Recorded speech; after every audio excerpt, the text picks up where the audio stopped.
Yeah, audio's hot. We're good. Oh, good. All right, well, then I'm pushing the button. It looks like we're going to have a Mario.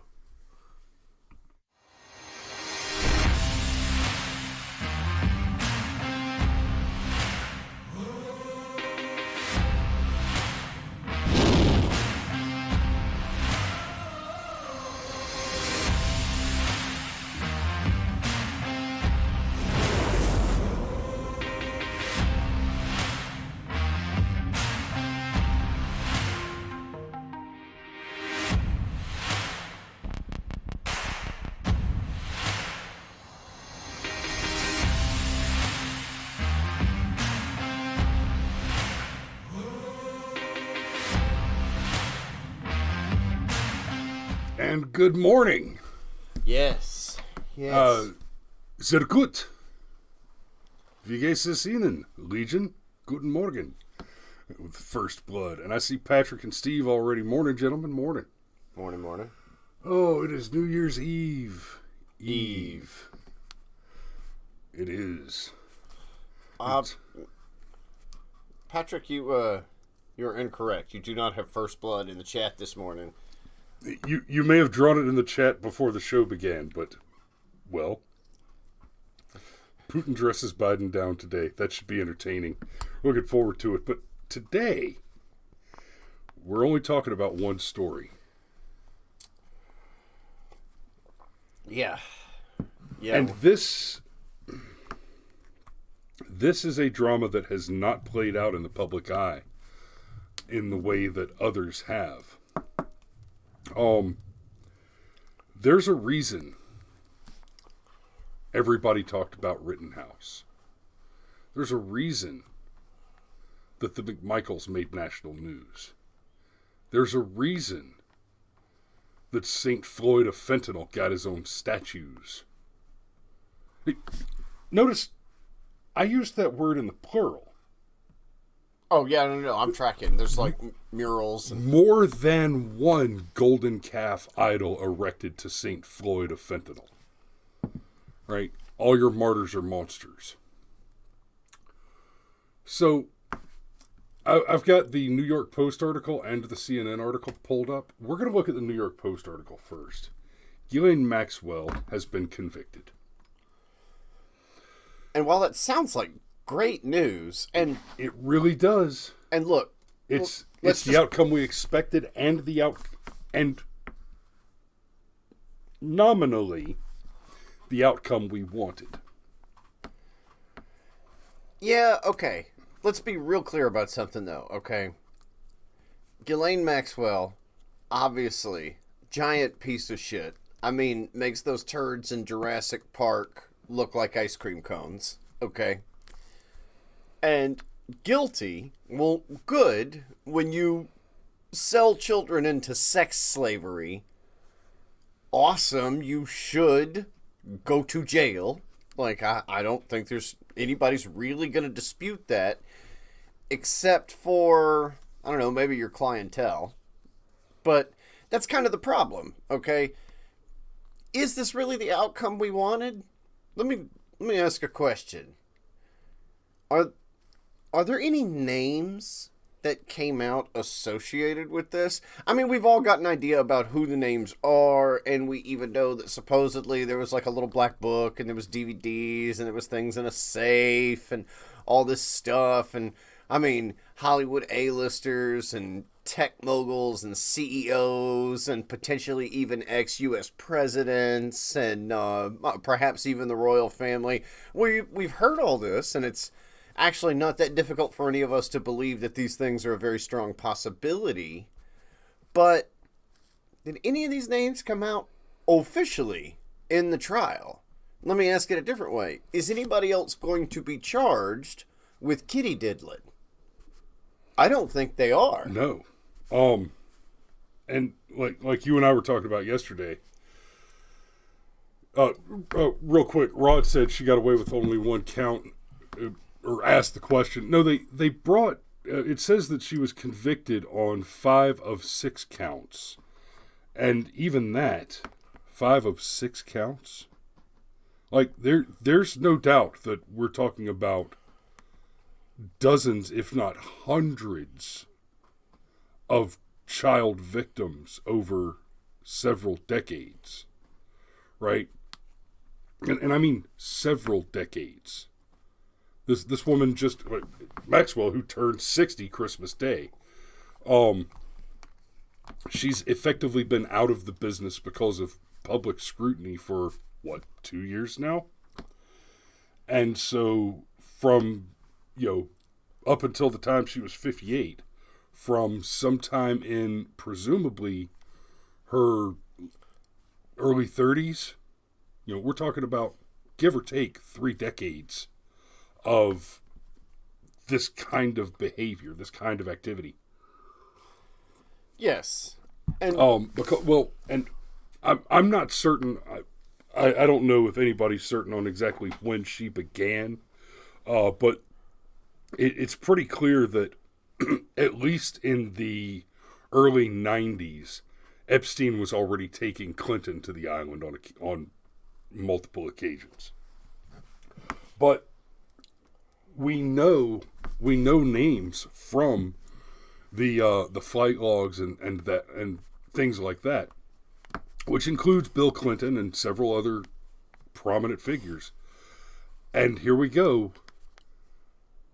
There were no co-conspirators named. There were no clients named.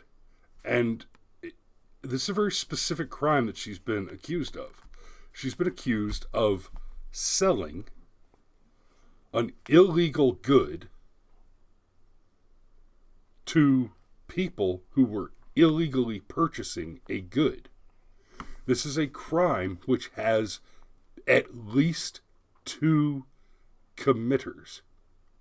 Right? You cannot have a person selling illegal goods without also having a person who is buying illegal goods. And for a massive and very, let's be honest, very successful criminal enterprise, there cannot have been only one client. Look, let's just back up here and really lay this out. Why Chris and I are actually more disturbed by this. I'm going to say that I, at least, am more disturbed by this guilty verdict than not. And not because I have a problem with a kitty diddler going to jail, but the theory that makes sense to me is that somehow Epstein was mixed up in being some kind of a CIA asset or maybe a Mossad asset. We don't really know. Or maybe a little bit of both. That's also, yeah, fair enough. And then, in fact, at that level, that's more probable. Fair enough. But basically, the child sex trafficking would happen so that there was an opportunity to blackmail, have dirt on, leverage, whatever, people in positions of power and influence. Because of the universally accepted nature of diddling kids is bad, that's kind of the thing that you can blackmail somebody with. Like, if you're, if you're not ashamed of, I don't know, cheating on your wife or doing cocaine, it's actually really difficult to blackmail you with these things because you're not ashamed of doing them. But that whole kitty diddling thing, like, it's always bad. Yeah, I mean, basically, unless you're a giga alpha male super guru, nobody cares about your porno past. Oh, seeing nice reference there. Anyhow, Yeah, nice job, Jack. yeah, good job. Nice job.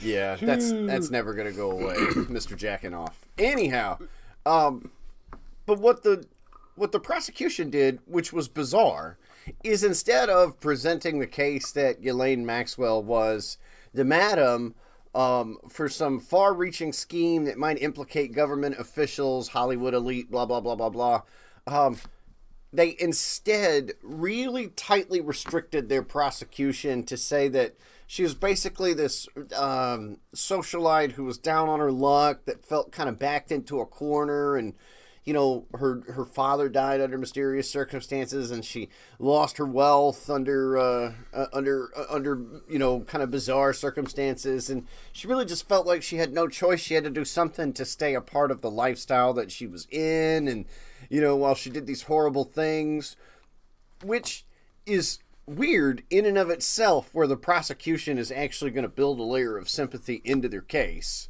just in and of itself. But the prosecution did another thing. Apparently, there was the potential for at least 100 witnesses. And the word witnesses in this case also means victims. Okay? Yes. Right? Instead, the prosecution only called 4. And only 2 of them had direct knowledge of Ghislaine Maxwell's involvement. And if you're trying to put somebody away for life, okay, and it doesn't matter if they're who or what they are, if the biggest piece of shit doesn't have rights, then nobody has rights. So fair enough. So if you're going for a life sentence for somebody like this, you don't bring in 3 or 4 witnesses. You bring in dozens and dozens of witnesses so you can hammer home the point. Hey, this person did this evil thing not once, not twice, but for years and years, and they profited from it, and they knew what they were doing was wrong, and they're not repentant, and all these things. But the prosecution did not do any of that. And the reason why we talk about the clients, the reason why we're disturbed by the way the prosecution really narrowly focused its case is, one would think, like, let's say I was accused of being a sex trafficker, okay? Well, there'd have to be at least 3 people involved for there to be that crime. There would have to be me, the sex trafficker. There would have to be the victim that's being sex trafficked. And then there would have to be the client that I sold the victim to. And sex slaves are not cheap. So even if we assume, well, boy, that I suspect there's a grading. I suspect there's a grading scale out there. You just took somewhere that to a place even darker than I was prepared to go, sir. Okay, but I guarantee you that's what that world has to look like. that's kind of terrifying. But in these kinds of circles, at least, where you can afford to have a private island that you fly people out to that have got a bizarre, vaguely satanic temple built on it with false doors. Yeah. You're talking about the kind of people that, they'd say, okay, I want a 14-year-old redhead for 3 hours at $10,000 an hour, and they can afford to pay it. So even if the victim doesn't specifically know the name of the person, that they can describe them. They can describe them. And when you're talking about like the 1%... I mean, they had a kid pick Michael Jackson out of a lineup based on a picture of his dick. He recognized that. So, I mean, they can describe them. Exactly. And when you're talking about like 1% of 1%, there's only a... hold on. Okay. There's a really small number of people that can afford those kinds of prices. And quite frankly, there seems to be this bizarre trend of people that are in power also liking to have sex with people that are underage. Well, Legion says the price was $300 for a session with a 15-year-old. That came out in the trial. Yikes. That puts the... that dramatically widens the market from the price range that you're expecting. And I can say this from my time prosecuting some of this kind of caseload in... God, I got to be careful about how I say this. So, when I was in the Army, I worked on some of this stuff a little bit as far as the human trafficking goes. There absolutely is a grading system that rates the victim on various qualities, age, race,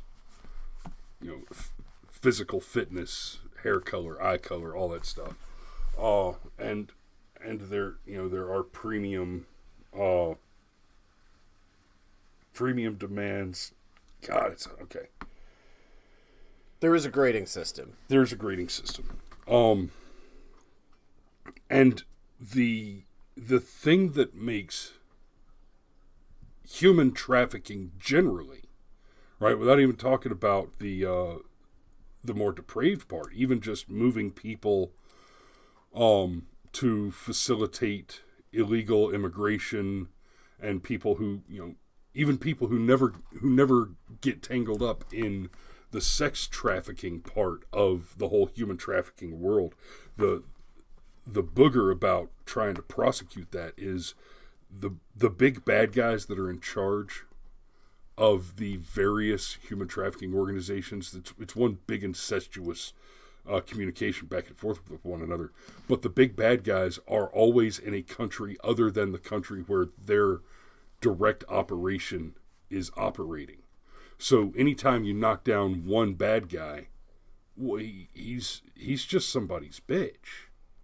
And the big man up top, the kingpin up top, puts another guy in right where he was, ready to rock and roll, who's already been shadowing him and can just pick up the reins immediately where it left off. It's huge money. And it becomes very difficult, even when we know exactly who the big bad kingpin is, to prosecute or conduct any kind of interdiction, because he's in a different jurisdiction.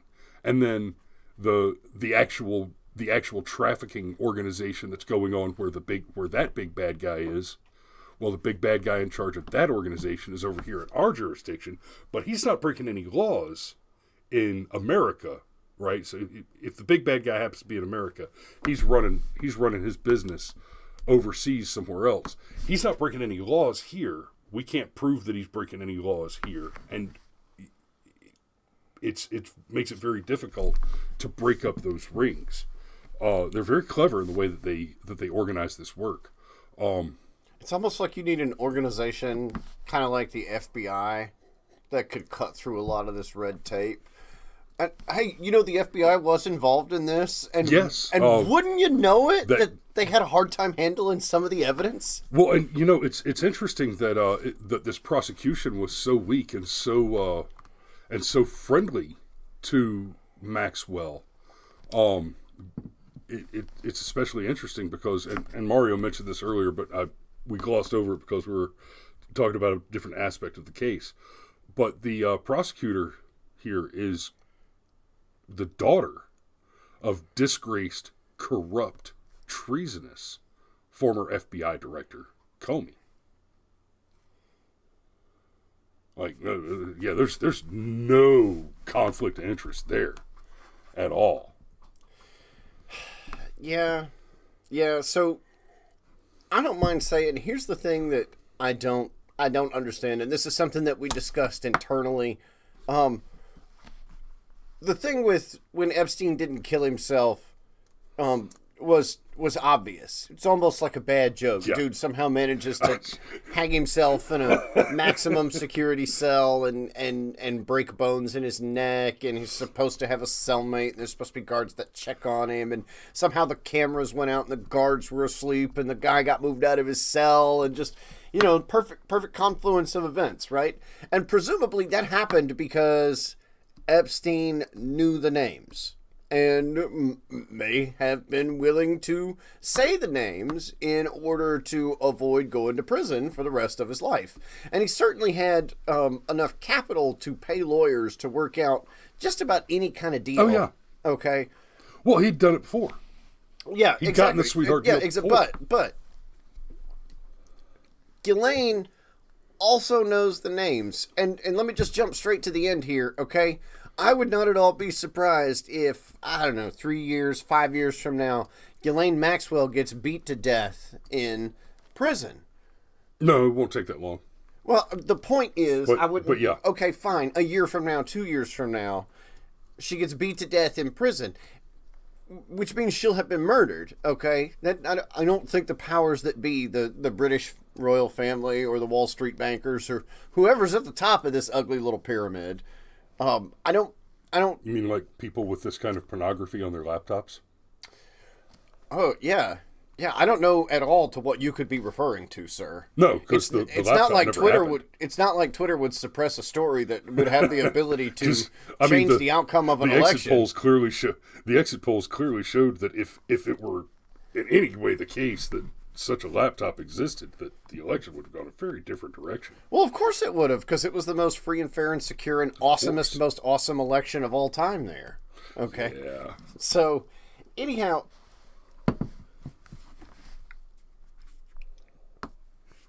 Ghislaine, I don't see how she doesn't basically get Epstein.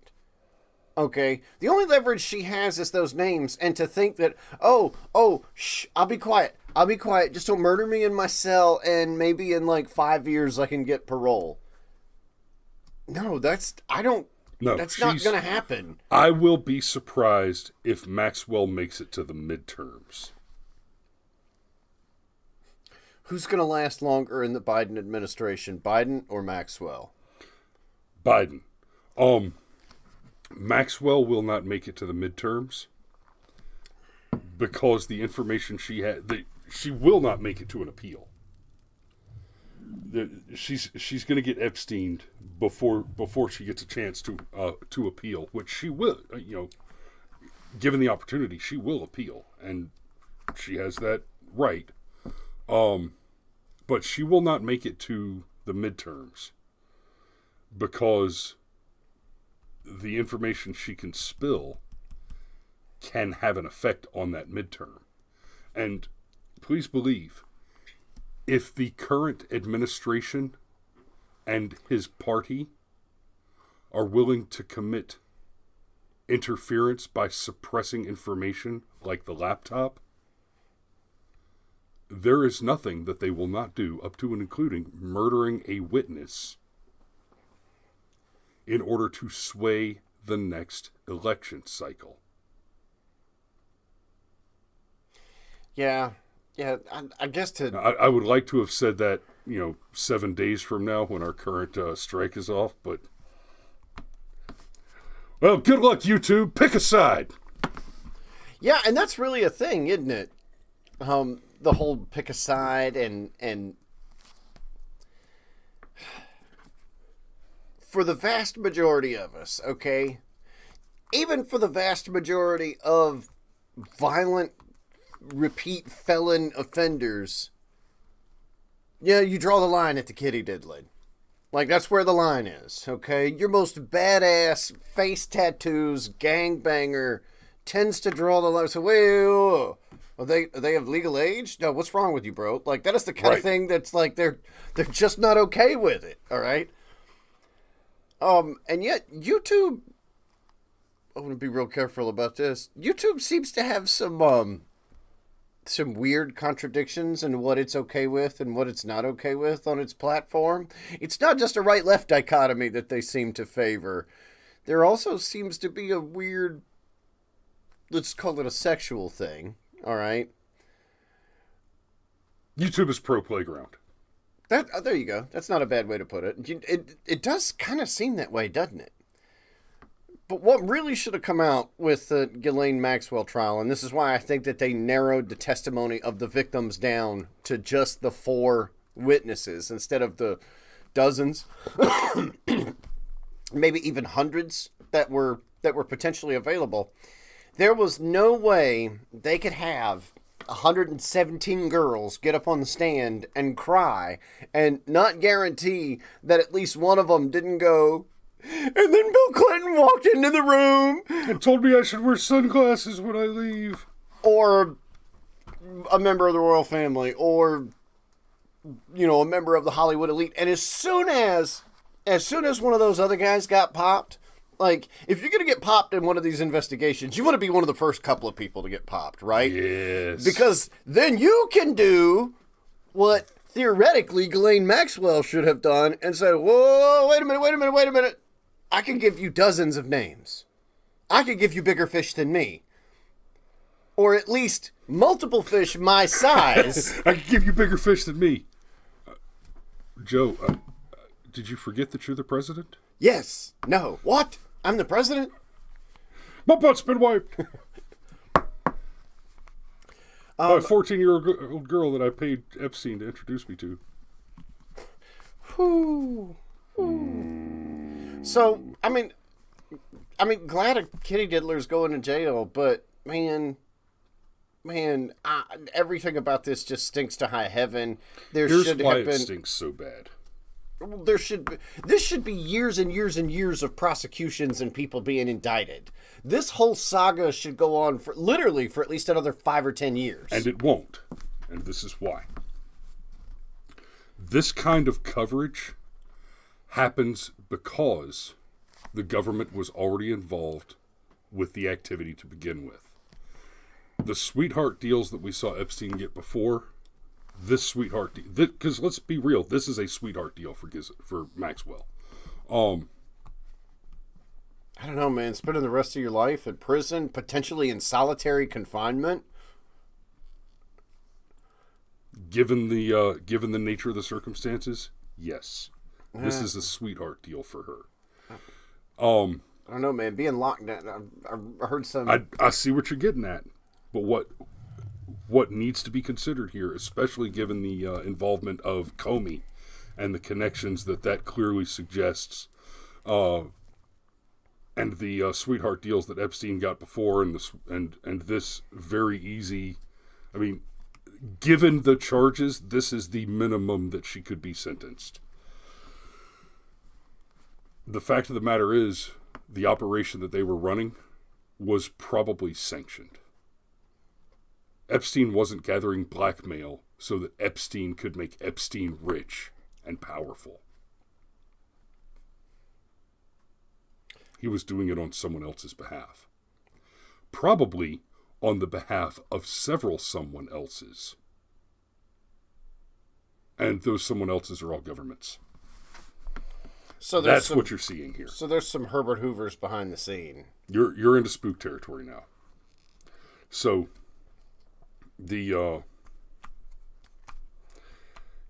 this is scary, guys. This is a little bit of the veil being lifted back, right? So how did I'm not in for subterranean lizard people running the world yet. You don't have me quite there yet, but I'm almost. Alex Jones may be right about everything. So let me just tee up a question real quick though. In all seriousness, how do they guarantee her silence? Because I would imagine, just based on all the circumstances available, and don't just say, oh well, they threatened to kill her, because she's going to get killed anyway. She is going to get killed, right? And there is time between conviction and Arkansas suicide, where there's definitely the risk that she'll just blurt out some names to anybody that'll listen. I highly suspect that the prison guards around her are prison guards, and she knows it. Even with all that being said, the only card she has to play, because the only way she could potentially avoid being murdered is to be in lockdown for the rest of her life. And, y'all, I'm not going to go into the details, but I spent about 10 days locked down one time. And by like day 5, I was done. I can't imagine spending years in that state. Okay? You would reach a point. Anybody would reach a point where they would say, I'd rather die. Hey, Sean, I do know my conspiracies. That's why I said I'm not to the lizard men theory yet, but Alex Jones is right about everything. I didn't say Alex Jones was the lizard guy. Alex Jones is the gay frogs guy. And he was like everything right. else, he was right. I mean, he might have gone a little too far. Yeah, there's a little bit of an asterisk. Correct. But... All right. So y'all be safe out there, and we will see you tomorrow morning. And hey, because Cam's busy, but I'll be doing a special show tomorrow evening with Polytech, and I'm jealous. I'm going to be there. Apparently, it's know. going to have like just for fun and like it's like a super stream, and that's going to be awesome. Have to miss it. And to be perfectly frank, one of the big reasons we're doing it is because Restream, which basically all of the major alternative broadcasters in Georgia, many of whom I know and am pretty friendly with, are using Restream instead of StreamYard or others, and it's honestly, it's largely because Restream ran an amazing deal for Black Friday like 2 or 3 years ago, and we all jumped on it with both feet. But they released a new feature called partnering. It's like partner sharing or something. So the stream will be hosted by Polytech, but it will be broadcast on Polytech's channel. It'll be broadcast on Brushfire Mind and everything else. Restream, Sean, you won't notice the difference with Restream. We're using Restream now. So, and oh yeah, obviously the big reason we're doing it, Alex, is because it's going to be a lot of fun. But part of this is going to be a test run for that feature that we haven't played with yet, and I actually have very high hopes for it. And one of the things that I hope to see happen is a lot of you guys that watch my show, if you haven't started watching Polytech or Just for Fun, or whoever else is coming on, that we get some crossbleed between us. You know, Polytech and Brushfire Mind have a lot of viewers in common, and it would do my heart a great deal of good for us to have more viewers in common and to help one another grow more and more. So, Sean, I'm not sure what you're asking about running. Are you asking about trying to run Restream on your cell phone? Because that I can't speak to. We do this show in the studio. This is a big beast of a machine on here.